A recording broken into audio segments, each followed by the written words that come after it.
Look at your phone, right now. Don't think, just look. Scroll through the contacts list. Look at the DMs. Look at the smiling faces on the Instagram stories. Clinking glasses, laughing at jokes that aren't funny. Now ask yourself the question that keeps you awake at 3 a.m. Is any of this fucking real? Or is it all just a performance? A script? A polite little dance where everyone agrees not to scream? You have felt it. I know you have. That sudden cold drop in your stomach when you are in a crowded room, surrounded by your friends, and you realize you are completely, utterly alone. You feel like a glitch in the system. You feel like an alien observer watching a species you don't understand. You smile when you're supposed to. You nod when you're supposed to. But behind your eyes, there is just static. Most people ignore that feeling. They drink it away. They scroll it away. They numb the glitch. But there are predators out there, architects of the human mind, who are hunting for that specific feeling.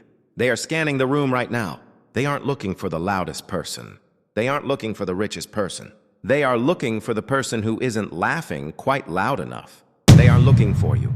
Today, I am going to do something dangerous. I am going to put you in the driver's seat. I am going to let you see through the eyes of the predator. I am going to teach you the mechanics of identity erasure. Before we go any deeper, let me make this painfully clear. This video is not a manual, not a tutorial, not a go use this on people guide. This is an autopsy of psychological warfare, the kind of shit that gets used on you every single day without you noticing. My job is to expose the manipulation, not recruit you into it. Everything you're about to hear is for awareness, for defense, for understanding how the darker side of the mind operates. If you try to use this crap to control people, that's on you. I'm here to show you the code so you don't get infected by it. Now, close your eyes and imagine you are the monster. Phase 1, the scan and the diagnosis. You're in a room, a party, a bar. It doesn't matter. The air is thick with noise. You are scanning for the glitch. You skip the popular people.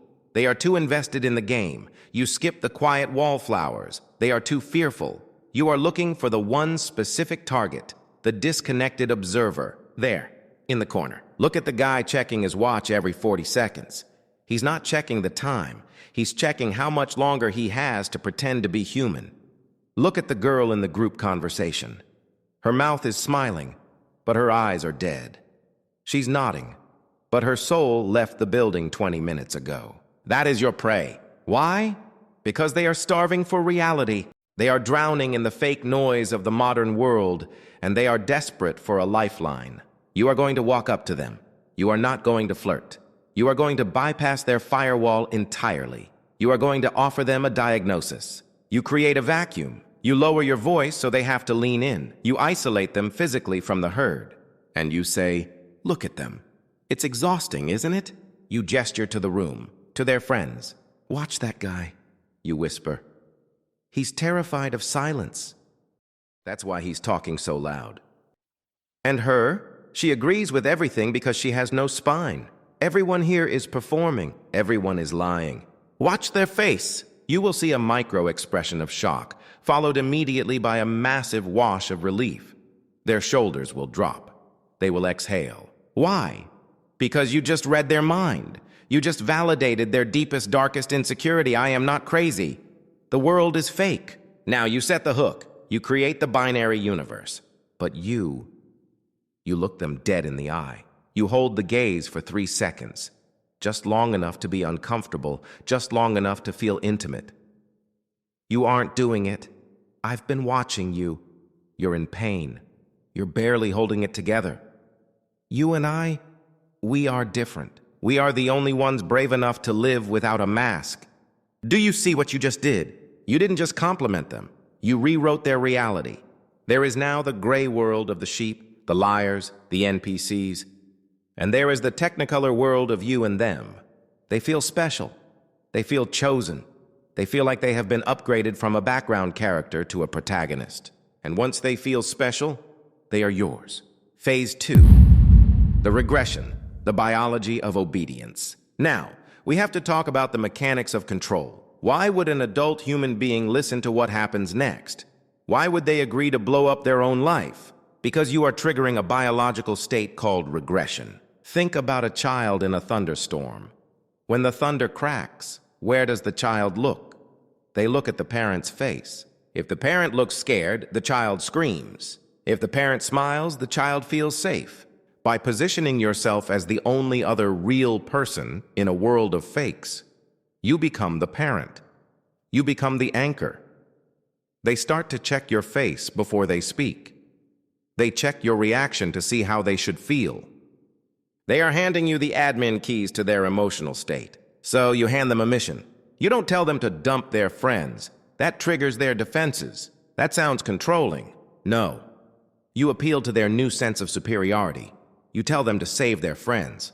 Now that you see the truth, you say with the gravity of a general commanding a soldier, you have a responsibility. You have to help everyone you love. You have to show them the masks they are wearing. It is the only way to set them free. They are sleeping, and you have to wake them up. You are weaponizing their empathy. You are sending them on a suicide mission disguised as a rescue operation. But here is the genius. Here is the trap. You give them the prophecy. You look sad. You look burdened by the weight of your own intelligence. But listen to me. You warn them. Be ready. They will hate you for this. People who live in lies are terrified of the truth. They will call you cruel. They will get angry. They will attack you. And that, you whisper, that is how you will know it is working. Read that again. That is how you will know it is working. You have just preloaded their brain with a virus. If their friends get angry, you were right. If their friends cry, you were right. If their family kicks them out, you were right.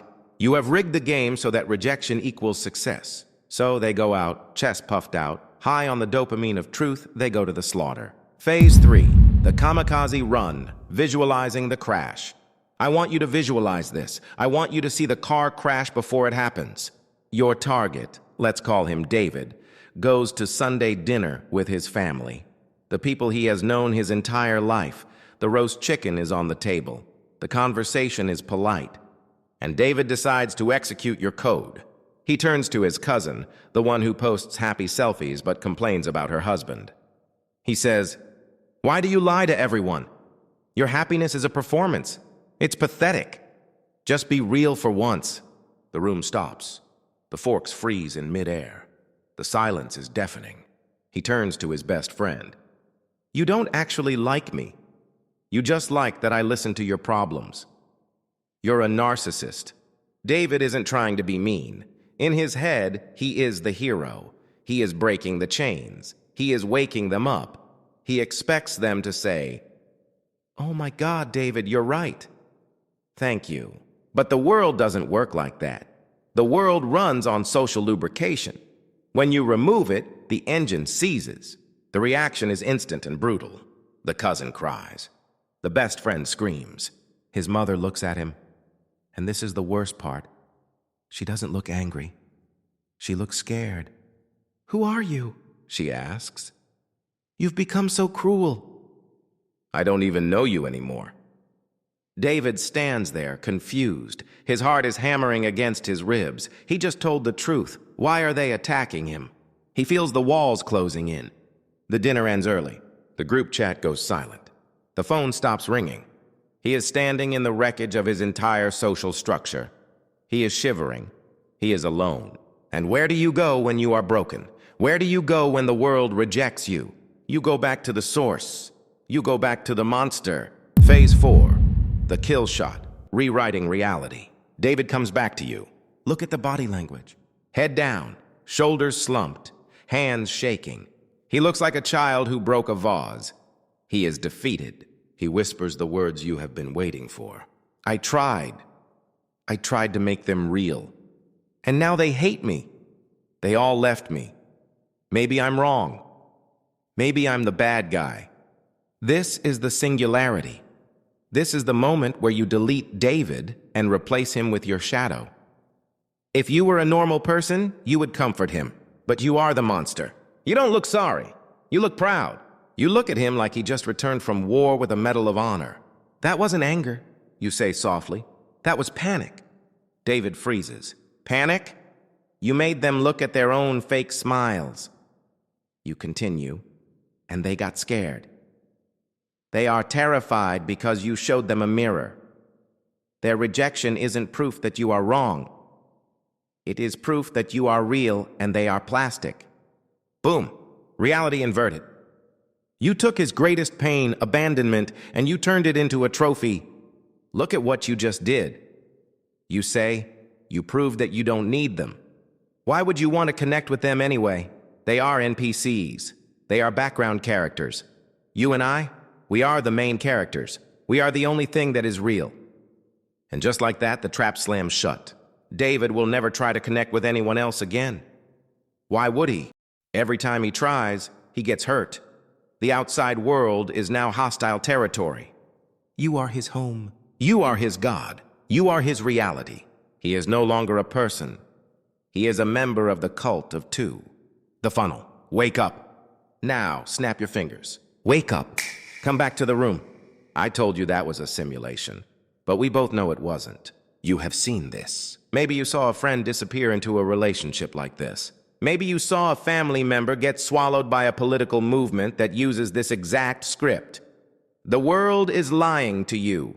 We are the only ones with the truth. Cut them off. Or maybe while I was speaking, you felt a cold knot in your stomach. Maybe you are the one in the room. Maybe you are the one who was told that everyone else is fake. Maybe you are the one who feels special because you are awake.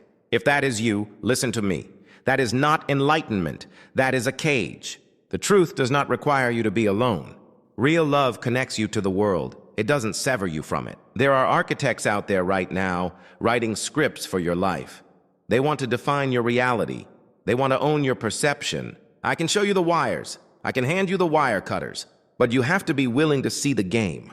If you want to survive the modern psychological war zone, if you want to know the difference between a friend and a programmer, subscribe. I'll see you on the other way.